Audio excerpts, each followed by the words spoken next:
When you do a question like this is how you can do it. First, you have to start by labeling the triangle.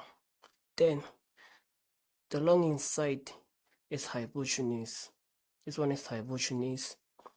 And the side that has the right angle and the angle, that is adjacent. And the side that has only the right angle, that is the opposite side. Now you have done labeling. Next, you need to know that sine is opposite over hypotenuse, and cos adjacent over hypotenuse divided by hypotenuse, while tan is opposite over adjacent. You can remember them like this. You can call it sec²θ. This stands for sine. Sine is opposite hypotenuse. This is cos. Cos is adjacent hypotenuse, while this is tan. Tan is opposite over adjacent. Next, we can answer this now. Since we know that tan is opposite over adjacent, then number 1, tan theta is equals to opposite is s here, s over adjacent is q. Done. Next is number 2, negative sine theta is equals to opposite is s over hypotenuse is p. And number 3 is sec² θ.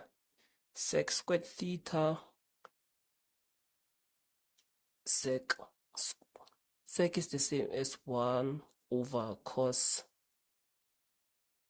and if you want to find sec² here, it's the same as 1 over cos squared theta.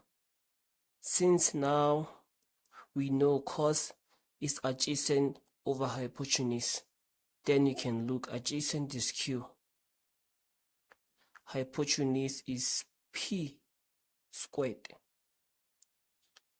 Now when you simplify, you can say 1 multiplied by p over q squared. Then the answer will be p squared q squared. For number 4, the question says if p is equals to 12 and theta is equals to 35, calculate the value of q. Here they say if this is 12 and this angle here is 35 degrees, they want the value of q. Since you know that here is opposite adjacent